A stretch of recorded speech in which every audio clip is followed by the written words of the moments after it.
Ask what England's border country ever gave the world, and most people shrug and say sheep. This is the strip of ground that gave us the word blackmail, where a bishop wrote a curse so vicious that a city council was still arguing about it in 2005, where the first man to walk on the moon carried a family name that came out of these hills, a name that once meant thief. I know how that sounds. Everyone is real. For 3 centuries, there was a third country wedged between England and Scotland. It had its own law, its own courts, its own economy built on stolen cattle, its own way of dying. Then a king erased it. Not defeated it, erased it. Hanged the families, outlawed the surnames, shipped the survivors overseas, and renamed the map so the place would stop existing. 8 things about England's forgotten borderlands. Every one is real. Let's start. Before anything else, the ground. Because most people get this wrong before we've even begun. I don't mean the north. I don't mean Newcastle or Durham or the lakes. I mean the 40-odd miles above all that. North Northumberland, up through the Cheviots. North Cumbria, out past Carlisle to the Solway. Sheep country. Wind country. Some of the emptiest land in England. For 300 years, this was divided into 3 English marches, west, middle and east, each with its own warden appointed by the crown. Facing them across the line were 3 Scottish marches, mirrored almost exactly, with wardens of their own. 6 men, 6 territories, 1 shared problem. And here's the first thing to unlearn. The border is not Hadrian's Wall. Half of you have carried that around since school. It isn't even close. That's where this starts. Because once you understand that the line was never where you thought it was, the rest of it stops sounding like folklore and starts sounding like a cover-up. Number 8. The wall is in the wrong place. Picture the Anglo-Scottish border, and you probably picture a wall running through wet grass with a gap in it where a tree used to stand. Hadrian's Wall. Started around AD 122. 73 modern miles coast to coast, from Wall's End on the Tyne to Bowness on Solway. And in almost every mental image anyone has of northern Britain, that wall is the edge. Romans on one side, Scotland on the other. It isn't. It never was. At the eastern end, the modern border sits roughly 65 miles north of the wall. You could walk from Wall's End to Berwick for 3 days and still be inside England the whole way. And Rome didn't stop there either. 20 years after Hadrian's Wall was finished, Rome built another one, the Antonine Wall, 100 miles further north, across the neck of Scotland, between the Forth and the Clyde. They held it for about a generation, then fell back. So the wall wasn't the end of anything. It was closer to a border checkpoint than a barricade. There was a fortified gateway at roughly every Roman mile, with 2 turrets in between. An arrangement that only makes sense if you expect a great deal of traffic.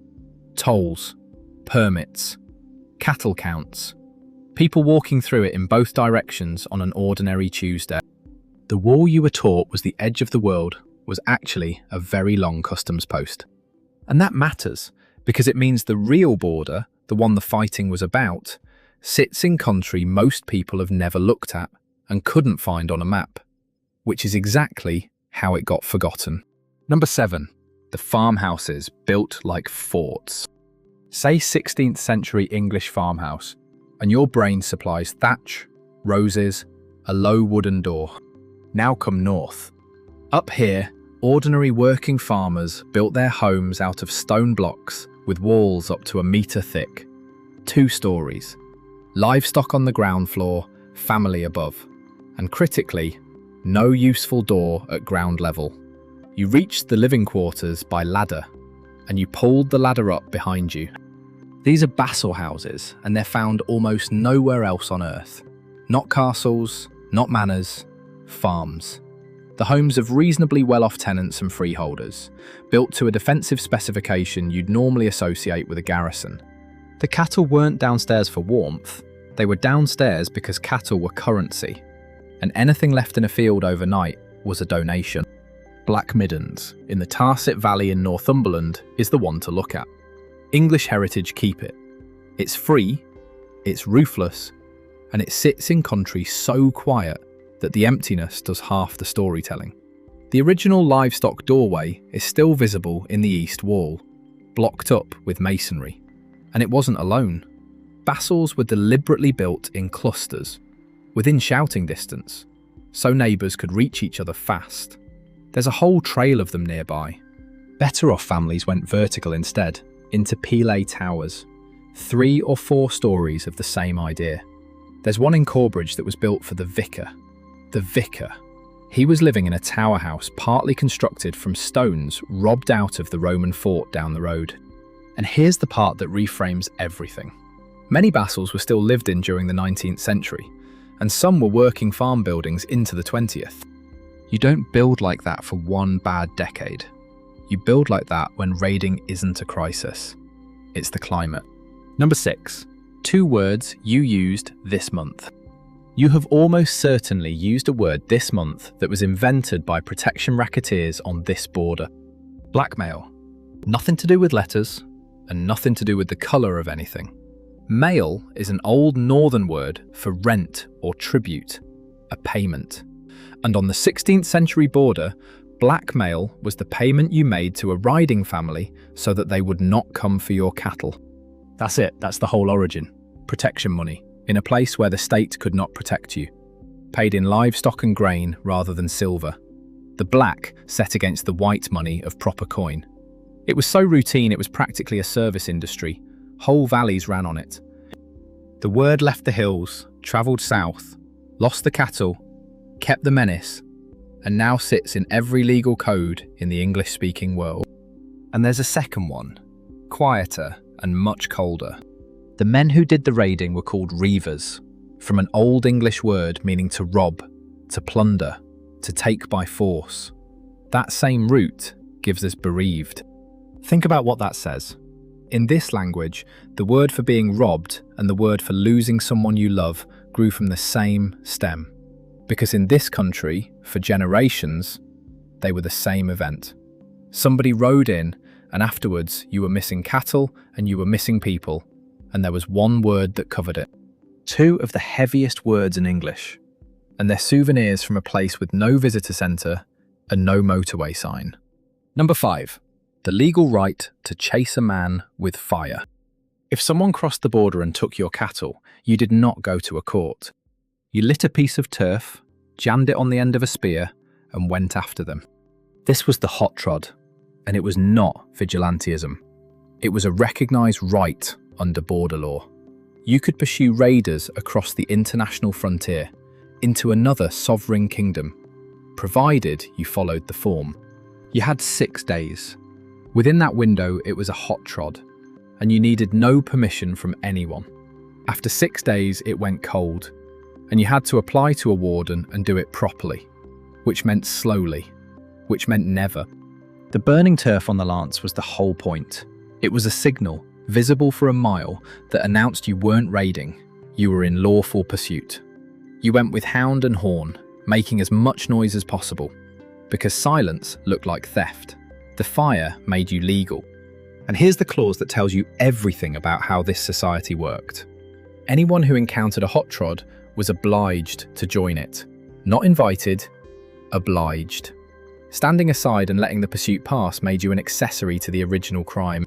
So the border had a cross-border, state-sanctioned compulsory posse, with a lit fuse for a warrant card, and it operated for centuries, over a frontier between 2 kingdoms that spent most of that time at war. Try to imagine any modern government agreeing to that. Now imagine it being unremarkable. Number 4. The castle even the border was frightened of. Just over the line in Liddesdale, in some of the emptiest ground in Britain, there is a building that looks like a punishment. Hermitage Castle. Squat, black, roughly the shape of a closed fist. Almost no windows worth the name. It doesn't sit in the landscape so much as squat on it, and people who arrive in good weather still tend to lower their voices. Its reputation is appalling, and some of it is documented. In the 1340s, the Scottish knight Sir Alexander Ramsay was taken here by William Douglas and, By the Chronicles account, left in the pit to starve. Its folklore is worse. Local legend attaches a lord called Sulis to this place, a man supposedly so cruel that his own tenants finally wrapped him in lead and boiled him at a stone circle on the moor above.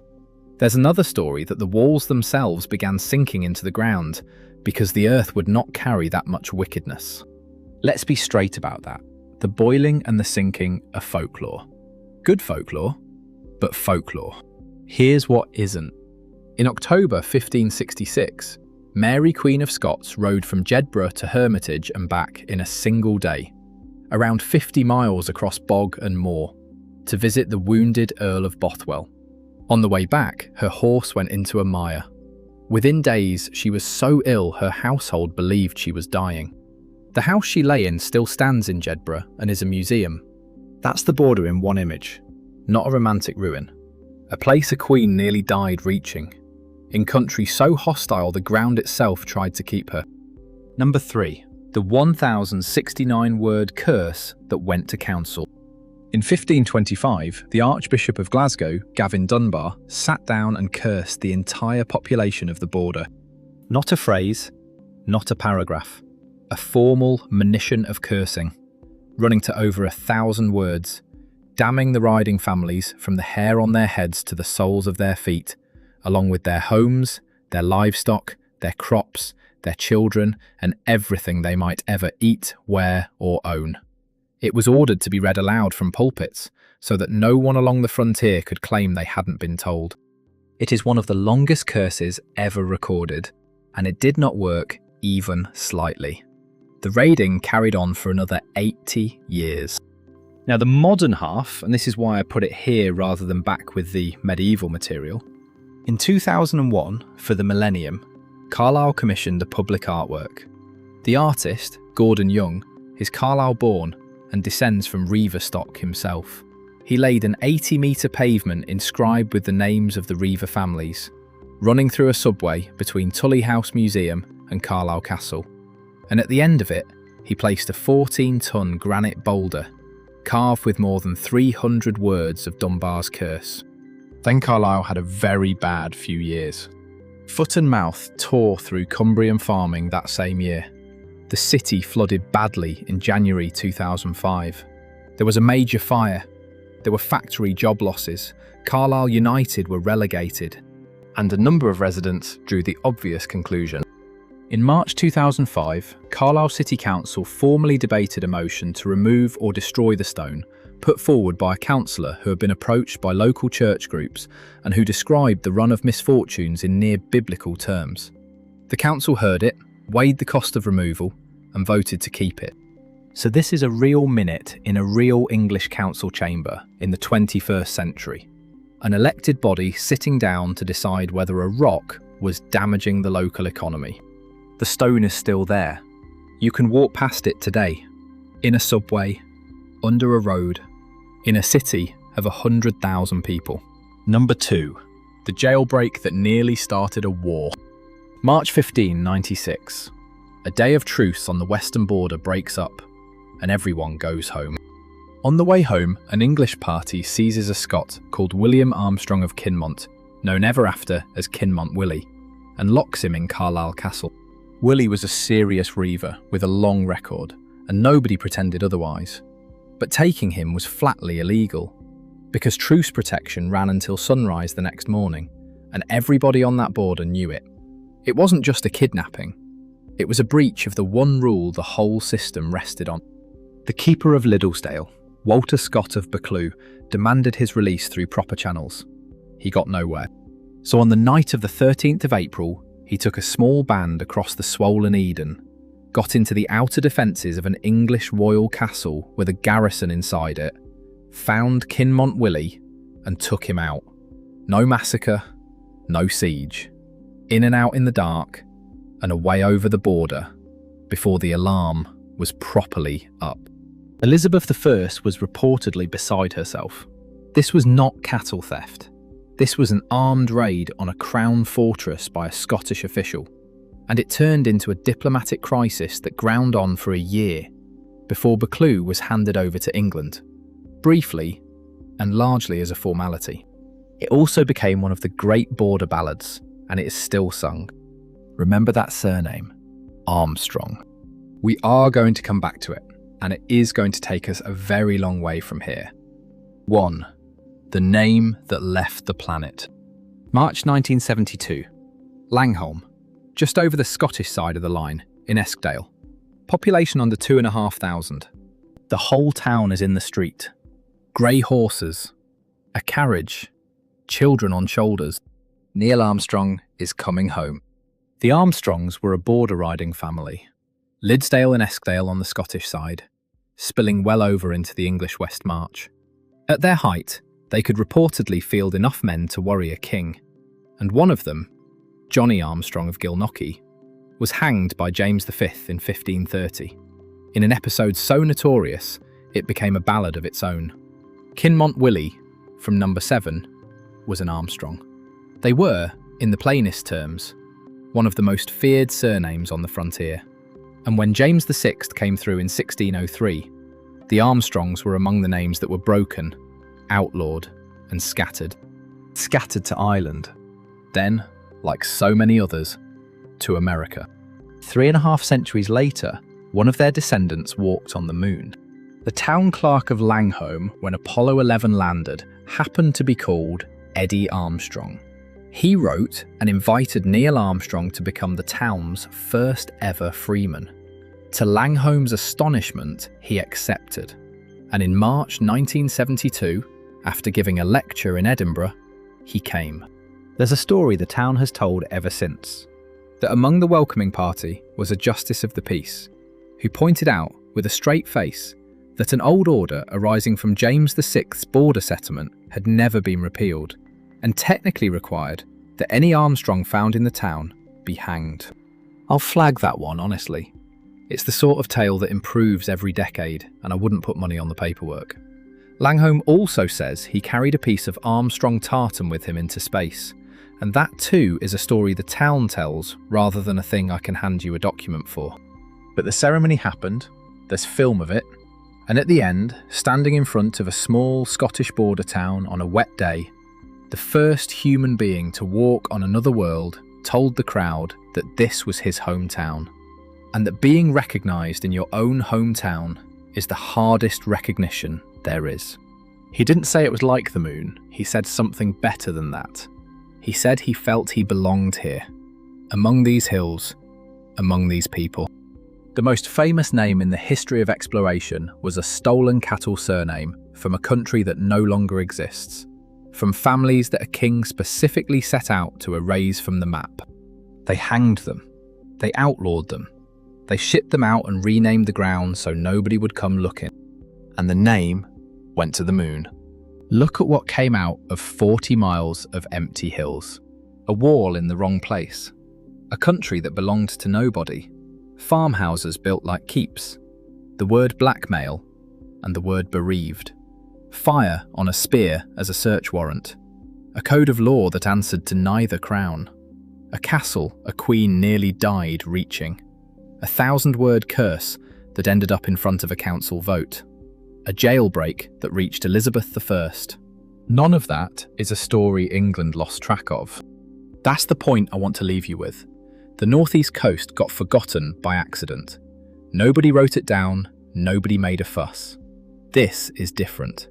The Borderlands were forgotten on purpose, by a government that dissolved the institutions, hanged the record keepers, deported the families, and changed the name of the region so the whole thing would stop being a place. It nearly worked. There's no motorway sign, no visitor centre at the Scots Dyke. Most people in England have never heard the phrase Middleshires in their lives. But you can't hang a song. You can't deport a surname. You can outlaw a family and burn every tower they own. And 3 centuries later, their name is the first one in the dust of another world. 40 miles of wind and sheep and broken stone. The country England pretended it never had. So, out of all 8, which one got you? Drop the number below.